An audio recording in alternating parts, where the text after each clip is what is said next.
over time. Are we rolling, Carla? Yep, I'm rolling now. Okay.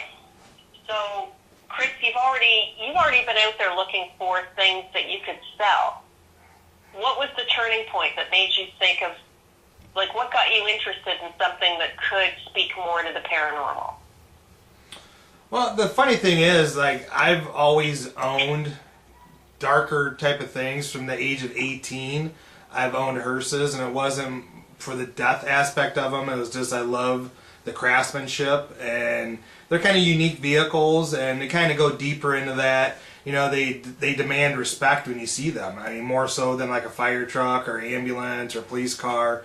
It's just when you see that type of vehicle, it demands respect.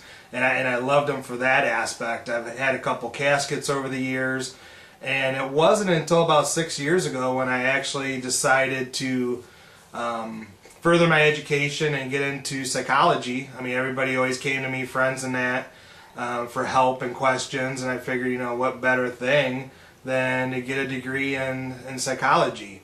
And from there, learning and knowing about the tormented mind, it just kind of intrigued me and it fascinated me completely.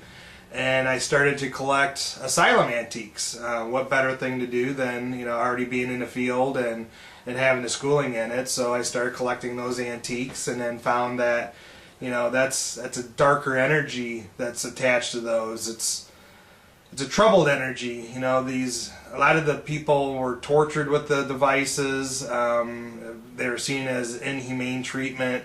So that in itself holds a lot of energy with it. And then it kind of just spawned off from that. Started collecting funeral related items, because, you know, we deal with death every day being a paranormal investigator.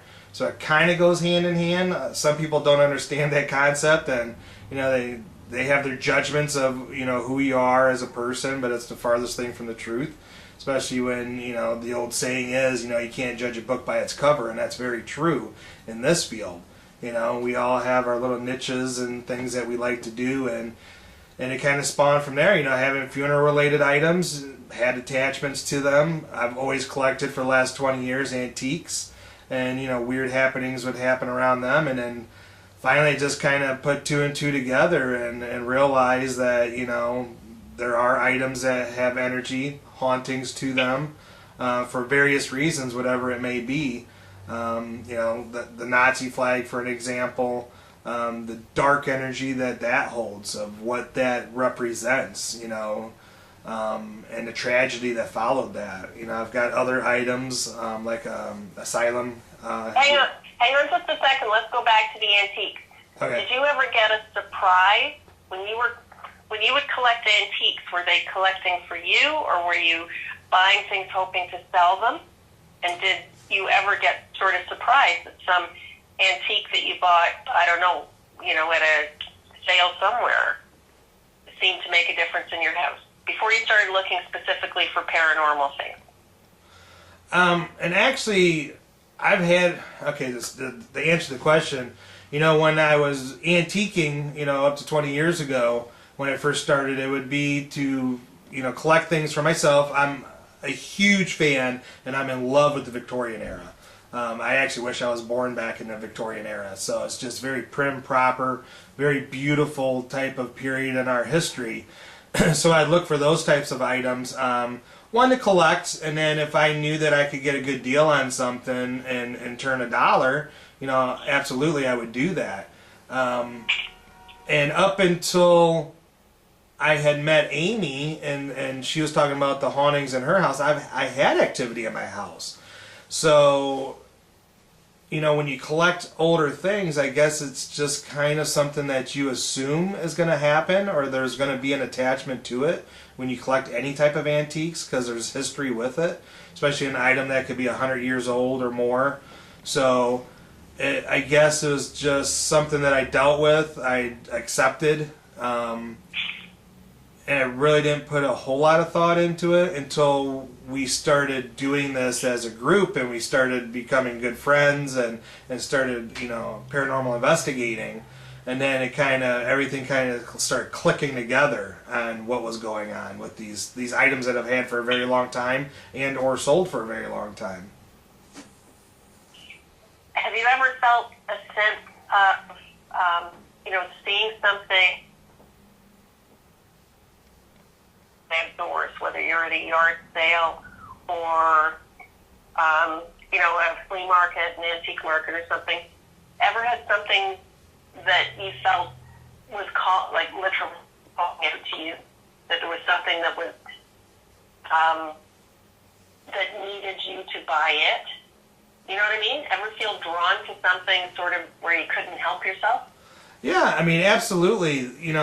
It's almost as if a lot of these items, when you come across them, they speak out to you.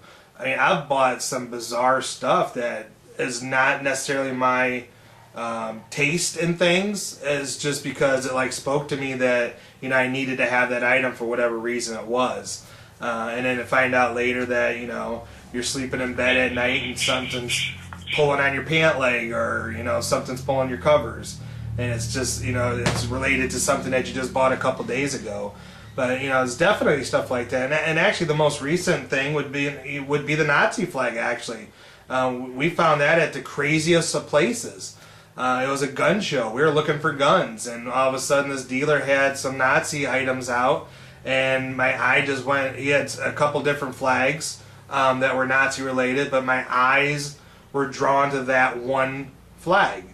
And I have mostly German in me, so as a part of my history, though it's not something that you want to be bragging about for what it is, but it's still a part of history that needs to be preserved and needs to be told. And just something told me to buy it, and then that's when I did buy it. I worked out a really good deal with him, and to think that it was there that whole show and nobody else even took a second glance at it, kind of like it was waiting for me.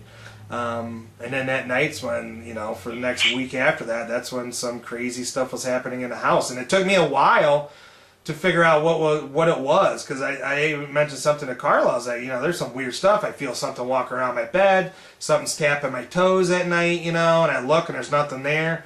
And I was like, there has to be a reason why something got stirred up. And then I started thinking, and then I realized that, that Nazi flag was actually sitting on a chair next to my bed. So that's when you have those aha moments in that, and you try to pinpoint what's causing it and what the activity is.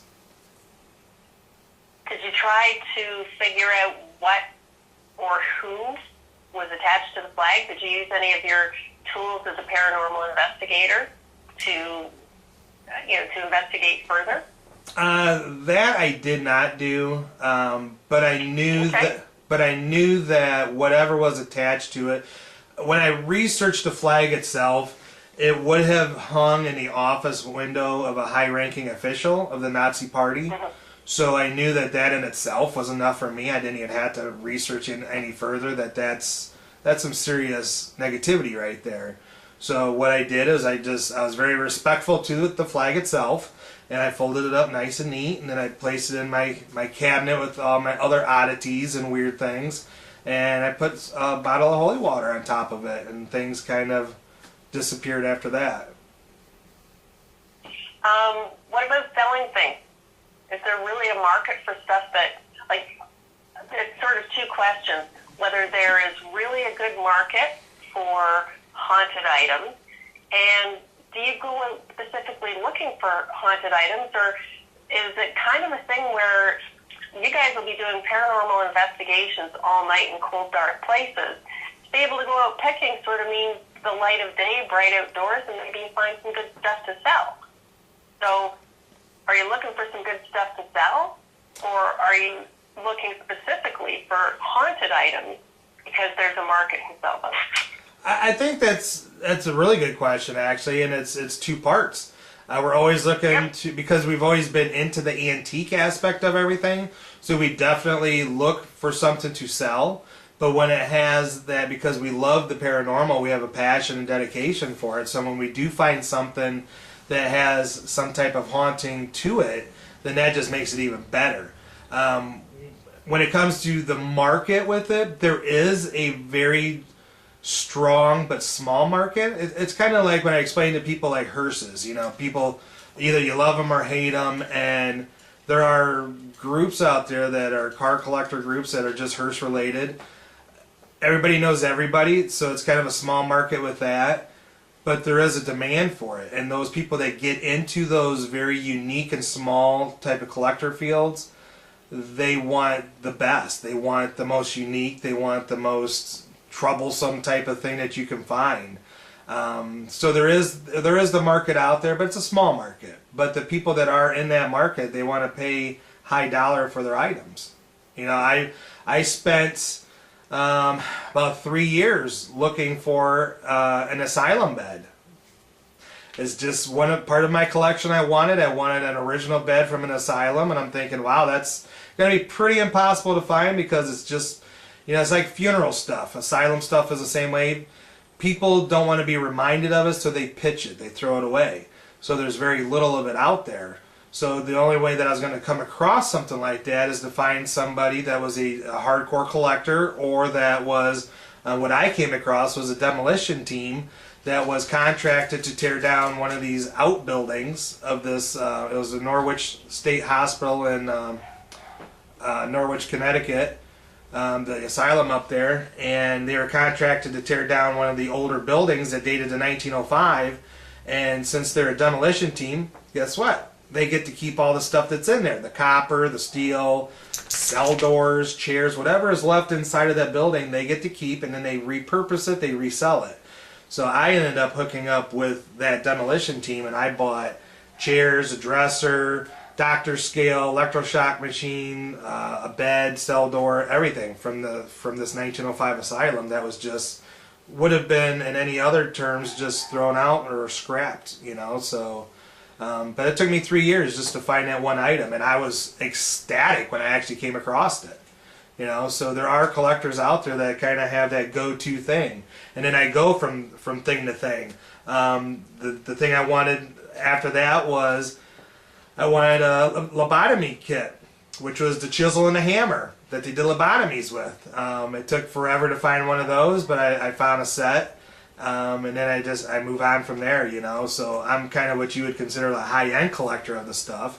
But there is a big interest in it. People love what they don't know and understand. They like the fear aspect of it. They like the unknown. But there's power in education and knowing exactly what it is, you know. That's why we like to preserve the things too. You know, a normal person would see a lobotomy hammer and chisel, and they'd throw it away. They'd be like, that's disgusting, that's horrifying, you know, why would you have something like that? But that's a piece of history that needs to be told, that we need to learn from that and move on from that. You know, it's one thing having pictures of something, but to actually hold that item is a whole different thing. To actually have it in your hands and feel the energy that comes from something like that, that's pretty amazing. Have you ever picked something up that looks innocuous, you know, like oh yeah, so-and-so would like that teapot, or isn't that a silly looking toy, or, you know, something that just at a whatever, you think, oh, that's cute, it's no big deal, that you would never expect to be haunted and then be surprised? Actually, I was in an antique shop many years ago. It was probably over 10 years ago, and it was this weirdest little thing.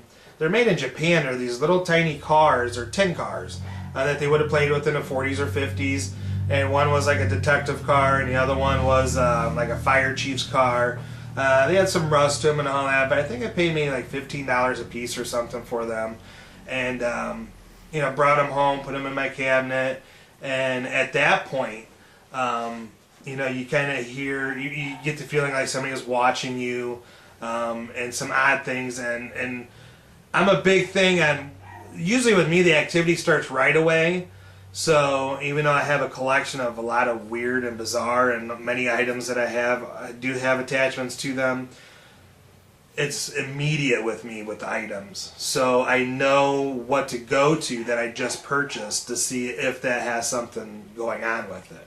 Because it seems like after I always joke around and tell everybody my house is like a private museum of oddities and unusuals. And it seems like once they settle in, you know, stuff kind of dies down. But then if I have new people coming in here, they spend a night or something, you know, they'll experience stuff.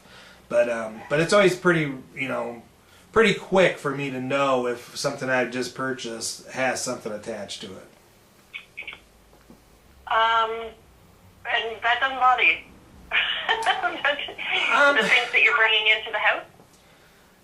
At times, I mean, I guess I'm going to sound completely insane. I guess you kind of weigh the good with the bad. I mean, if it's something that I've always really, really wanted, I had a chance on my to-do list, and this is going to be kind of a weird thing to say. I had the chance, but I backed out because I kind of freaked myself out on it. I want my next big thing from an asylum is to find one of the old clawfoot tubs. Now, I had the chance to buy one from the same asylum that I bought everything else from, but I let it go. I actually kind of thought about it too much, and I put too much, emphasis on, well, they would have pretty much had like a tight sheet over it. They would have submerged them in ice water. They would have been stuck in there for 15, 24 hours. And I was actually thinking on the human aspect of things, and it kind of it wigged me out a little bit. And I was like, if I have that thing in here, what kind of bad things could come from that? So I actually backed out on the deal, and I didn't take it. And I kind of kicked myself in the butt now because now, what is it going to be another 20 years before I come across one? And then I've seen people actually take the old clawfoot tubs and cut them in half, cut them down a little bit further, and then make chairs out of them. And I'm thinking, man, that would have been a cool idea if I would have thought about it back then. But then I'm thinking, the cold torture baths back in the days in the 20s and 30s and 40s, I'm thinking if I'm sitting in this custom-made bathtub chair and all of a sudden these arms grab me and pin me into it, that's kind of where I kind of left things. I'm just like, maybe, even though it's cool, some things just need to be left alone too. Okay, that's good. I thought you were supposed to be selling these things. Do you ever sell anything? Carlo gets mad at me. He wants to make a profit and turn the money over. I like to collect things and keep everything. I do turn things over, but when there's things on my to-do list, my want list, I'll do nothing but travel and search until I find it. I'm kind of like that with cars too. I'm 41 now, since the age of 15 and a half. I counted them up one day with my family, and I was actually shocked. I have the old car fever. I've had over 60 vehicles. So it's kind of that with doing this also. It's like you want something so bad, you go after it, and then I have it for a while, and then I get tired of it, and it gets old, and then I sell it, and then I search for something else. So it does happen. Carlo will turn all his stuff. He keeps a couple things, and he'll always, yell that, we need to make money on things, and then I'm the one that's always wanting to keep everything. So, it's kind of a fun conflict that way, but I know that we need to keep on flipping and turning things, but there's still those cool things that are still out there on my want list, like the tub again, so. Okay. Tell me and this is the last one for you, tell me what it means to you to be a paranormal investigator, what that means, what it is that, I am a paranormal investigator. I've been doing this for so long because why it's important to you. I am a paranormal investigator that has been doing this professionally for over 10 years. Why I do this is, in the beginning, it was for my own answers. I've had experiences since the age of 5 when my grandmother had come to me. She lived with us for the last 10 years of her life, and she died of diabetes. And I remember digging in my toy box and having her call my name. So I went running through the house looking for Grandma to only realize that she had died a week before that. Since then, I had lived in many homes that had paranormal activity, learned to live with it. There wasn't anything demonic or anything like that. So I would hear voices, I'd see shadow people, I'd have stuff move, and it struck my curiosity. And then when I met up with a friend that had the same type of activity, and I watched the shows on TV, obviously, like everyone else does, I was like, this really can't be that hard, let's see what is going on. And it's when we got that first voice, which was completely amazing. It was actually myself, my friend Amy, and my brother, which his name is Bobby, and our first EVP said, "It wants Bobby." So you can imagine never doing this before. a realm of existence that you have no idea what's going to entail it, and to have something that was never there, it wasn't with you, a fourth voice pop up, and it says that it wants one of you guys. Needless to say, Bobby quit doing it shortly thereafter, and it just struck my... Like minutes. Yeah, and it struck my curiosity to go even further. And obviously, back then, at that point, if it would have said it wanted Chris, then Bobby would probably be here talking to you right now. So, but it struck my interest. And then, we did it for fun. And then when we had people, I created a website to just say, hey, look at all this cool stuff. We got these voices that are popping out of thin air. This is pretty amazing. This is something that, goes against society. It goes against religion. It goes against my own schooling. That places aren't haunted, only people are haunted. It's all in your head. And I'm like, well, that's not really true, because I know what I experienced. And it's comforting to know that, there is something out there this isn't it. Us living isn't it. That we can have the choice or the option to come back and watch over loved ones, watch over our pets, protect things, protect our property, look over money that we may have hidden, whatever the reasons may be. It's comforting to know that we have those options, possibly to come and do those things and even communicate, after death. Love is a very strong thing too, and to have that go eternal, that's amazing. That we can actually come, we're 85 years old and we die, and we can still come back with that strong love and watch over our children and then our grandchildren that we never met in life, And that actually kind of happened with me with my own grandmother. That she came back. I was going through, she died in 1980, and I was going through a really bad divorce in 98. And I was drinking really heavy and just really bad, down in the dumps, and just not going anywhere really good, and just had those dark thoughts. And she actually, 18 years later, came, and I could feel her presence standing behind me, and it was as if she was, saying in a thought process, in my head, that everything was going to be okay and everything was fine. And I actually broke down in tears. It was so overwhelming to think that almost 20 years later she came back. She came back, and she wanted to let me know that everything was going to be okay, and everything did get okay. My mom had ended up walking in a room at that time, and she seen, I'm a big guy, and I'm just a blubbering mess, I'm tears all down my face, and she's like, what the hell's wrong with you?